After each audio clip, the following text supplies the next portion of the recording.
48 में आपको क्वेश्चन दे रखा था क्या कि एक ट्रायंगल दे रखा है जिसमें एंगल बी कितना है 35 है और एंगल सी कितना है 55 है। अब मुझे कह रहा है कि which of the following is true, इसमें से तीन ऑप्शन में से कौन सा सही है। तो सबसे पहले हमें क्या चेक करना होगा, हाँ हमें क्या करना होगा, एंगल ए फाइंड करना होगा। क्यों एंगल हम क्यों फाइंड करेंगे, हाँ दो एंगल दे रखा है क्योंकि हम जानते हैं कि हमको ये चेक करना है जिसमें एक साइड का जो स्क्वायर है अगर दो साइड के स्क्वायर के इक्वल है।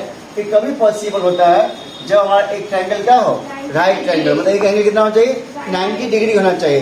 लेकिन यहाँ पे कहीं भी 90 को शो नहीं कर रहा है, शो नहीं कर रहा, आपको दो एंगल दे दिया। तो first of all we have to find the angle A. अगर एंगल ए 90 हो जाएगा तो हम समझ जाएंगे क्या हो जाएगा, राइट ट्रायंगल। क्या हो जाएगा हमारा राइट ट्रायंगल। अगर ये राइट ट्रायंगल हो गया तो हमें मान जाए कौन सा हाइपोटेन्यूस होगा, कौन सा परपेंडिकुलर होगा, कौन सा बेस होगा, और उसके अकॉर्डिंग हम यहाँ से चेक कर लेंगे कौन सा इसमें से सही है। अब आप समझे, तो हमें सबसे पहले क्या फाइंड करना है, राइट ट्रायंगल। क्या फाइंड करना है, राइट ट्रायंगल। राइट ट्रायंगल होगा तभी तो इसको हम चेक करेंगे ना, सिंपल सी बात है। और यहाँ पे राइट ट्रायंगल क्यों चेक करें, क्योंकि यहाँ पे एंगल हमको 90 कहीं दिया हुआ नहीं है, सिर्फ दो एंगल दे दिया है। तो first of all you have to find by using angle sum property. तो angle A plus angle B plus angle C कितना 180, रिजल्ट लिख देंगे एंगल सम प्रॉपर्टी। अब एंगल ए हमको निकाल लेना है यहाँ से, तो एंगल बी कितना है 35 डिग्री, एंगल सी कितना है 55 डिग्री और इसका सम 180। यहाँ से एंगल ए कितना जाएगा 180 और माइनस 90, इसका सम कितना होगा 90 हो गया, ठीक है। और इसका डिफरेंस भी कितना जाएगा 90। तो एंगल ए कितना निकला 90। अगर ये 90 हो गया तो 90 के सामने साइड को हम क्या बोलते हैं, 90 के सामने साइड को क्या कहते हैं, 90 के सामने साइड को क्या बोलते हैं, हाइपोटेनस। क्या बोलते हैं, ये तो राइट ट्रायंगल ना हो गया, ये क्या हो गया B A C is a right angle triangle and angle 90 है एंगल ए। तो 90 के सामने साइड क्या कहलाता है, हाइपोटेनस। अब बाकी हम दो साइड क्या होगा, कोई भी बोल सकते हो उसको पी और बी। तो अगला क्या बन जाएगा पी और क्या बन जाएगा, मेरी बात समझ में आया। अगर हम इस फिगर को मैं ऐसे ड्रॉ कर दे तो आप तो फटाफट बता दोगे। सही है 90 है तो इसके सामने साइड क्या कहलाएगी, हाइपोटेनस ये और ये। अब जानते इस बात को ना, ठीक है। तो अगर ये 90 है तो 90 के सामने साइड कौन है, बीसी है। कौन हुआ, बीसी, ठीक है। और बाकी साइड को पी और बी बोल सकते हो बाकी साइड को। तो इसका मतलब मेरे सामने आना चाहिए क्या, बीसी का स्क्वायर इक्वल टू आना चाहिए एबी का स्क्वायर और प्लस एसी का स्क्वायर। अब तो क्या ये ऑप्शन पे दिखा है इसमें, कौन सा ऑप्शन सी। इसका मतलब इतना ऑप्शन क्या है, आया बात समझ में। तो चैप्टर जो क्वेश्चन था बहुत ही इजी था, केवल हमको राइट ट्रायंगल का प्रॉपर्टी को यूज करना था। इसमें मैं बताते हैं कि एक ट्रायंगल में अगर 90 डिग्री हो तो राइट ट्रायंगल है, अगर ये राइट ट्रायंगल है तो वो क्या फॉलो करता है, पाइथागोरस थ्योरम को, जिसमें एक साइड का स्क्वायर और तो दो साइड के स्क्वायर के सम के इक्वल होता है। इतनी बात समझ में आया, अब तो कोई दिक्कत नहीं ना इसमें। चलो तो अब देखते हैं हम लोग नेक्स्ट क्वेश्चन को, इसको राइट डाउन कर लीजिए। तो अब क्वेश्चन दिया हुआ 5.9। अभी तक क्या है, क्वेश्चन को आपको सॉल्व करना आता है। प्रॉब्लम क्या आप लोग को है कि क्वेश्चन का वर्ड प्रॉब्लम को समझ नहीं आ रहा है, मतलब आपको वर्ड प्रॉब्लम का अंडरस्टैंडिंग नहीं है, जिस वजह से क्या हो रहा है कि आपको क्वेश्चन सॉल्व नहीं हो पा रहा, जबकि है बहुत ईजी। अभी यदि आपको समझा देंगे तो क्वेश्चन आप फटाफट बना लोगे।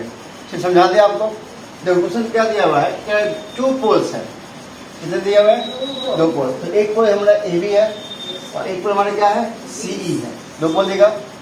तो 2 पोल्स ऑफ हाइट, एक का कितना मीटर है 9 मीटर है और एक का कितना है 15 मीटर। स्टैंड अपराइट, जो कि सीधा खड़ा है, स्टैंड अपराइट। 2 पोल के बारे में बता रहा है जिसका एक हाइट 9 मीटर है और एक का हाइट 15 मीटर, जो कि सीधा खड़ा है, stand upright on a plane ground, on a plane ground. अब कौन सा इसको दूरी कैसे बना लेंगे, तो कुछ आगे क्या मिला है, if the distance between their base is 8 metre.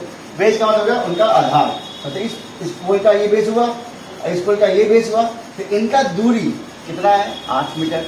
देखो ध्यान दिखाओ 8 मीटर, इनकी बेस की दूरी कितनी है, तो किनके बेस, उनके पोल के जो बेस है उनकी दूरी कितनी है 8 मीटर। क्वेश्चन समझ में आया यहाँ तक। मतलब हमने ये ऐसा किया, एक 9 मीटर और एक 15 मीटर, ये 9 मीटर ये, और इनकी दूरी कितनी 8 मीटर। समझ में आया? ये हुआ। तो अब हमने क्या किया, देखो ये हो गया 9 मीटर, ये क्या हो गया, ये कितना हो गया 15 मीटर। आज क्या था, find the distance between there top, मतलब हमें इनका टॉप देख लो, ये टॉप और ये जो टॉप है इनकी दूरी निकालना है। क्वेश्चन समझ गए?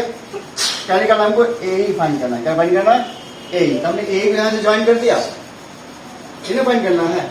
अब यहाँ पे क्या करना होगा, हमें इस पॉइंट ए से और पॉइंट बी से 2 लाइन ड्रॉ करना होगा। तो एक बार ड्रॉ किया परपेंडिकुलर, क्या ड्रॉ किया, परपेंडिकुलर। यहाँ से सीधा लाइन खींच दो, यहाँ पे कितना बनाएगा ये 90, और ये 90 बन गया। इसका नाम दे दिया पॉइंट डी, इसका नाम दे दिया सी, और ये नाम दे दिया बी, और ये दे दिया ए, और ये दे दिया ई। तो इसी फिगर हमने यहाँ बनाया है। तो फिगर आप समझ गए, इससे हमने दोबारा फिगर बनाया है, ठीक है। ये हमने फिगर पहले बना दिया था जब वो समझाना था पहले, ठीक है। तो आप फिगर समझ गए कि फिगर कैसे बना। चलो तो अब हम इसी फिगर समझा रहे हैं, ठीक है।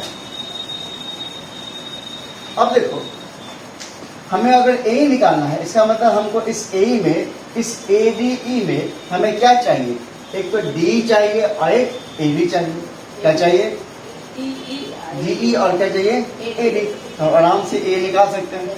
और ये अगर ए ही है तो 90 के साथ क्या कहता है, हाइपोटेनस। क्या कहता है, हाइपोटेनस। ये डी ई क्या कहलाएगा, परपेंडिकुलर, और ए डी क्या कहलाएगा, क्या इतनी बात समझ में आया?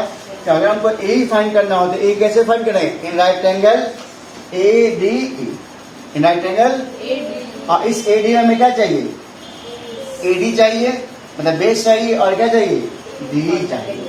क्या चाहिए, क्या चाहिए, ए डी, हमें डी बोलो या ए डी बोलो, ठीक है। तो अब देखो, अगर ये 8 है तो ये भी 8 हो जाएगा, तो लिख दो बी सी इक्वल टू क्या जाएगा, ए डी इक्वल कितना, 8 मीटर, ठीक है। क्योंकि A D C, A B C D is rectangle, A B C D rectangle, A B C D rectangle, ठीक है। अगर रेक्टेंगल है तो उसका अपोजिट क्या होते हैं, इक्वल। तो ये इक्वल टू ये हो जाएगा, और ये इक्वल टू ये, तो this part equal to this part and this part equal to. तो ए बी अगर 9 है तो सी डी कितना जाएगा, 9 हो जाएगा।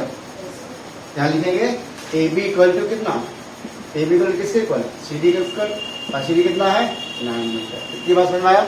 तो लिख देंगे opposite sides of rectangle, opposite sides of rectangle. इतनी बात सबको समझ में आया? कैसे समझा, समझ में आ गया? चलो अब देखो, ठीक है, ये भी एक परपेंडिकुलर है ना। तो जब पोल देख रहे हो वो ग्राउंड के साथ क्या है, परपेंडिकुलर है। तो भी ये निकला है, कितना फॉर्म करेगा, 90। क्या फॉर्म करेगा, 90। और ये भी क्या फॉर्म किया, 90।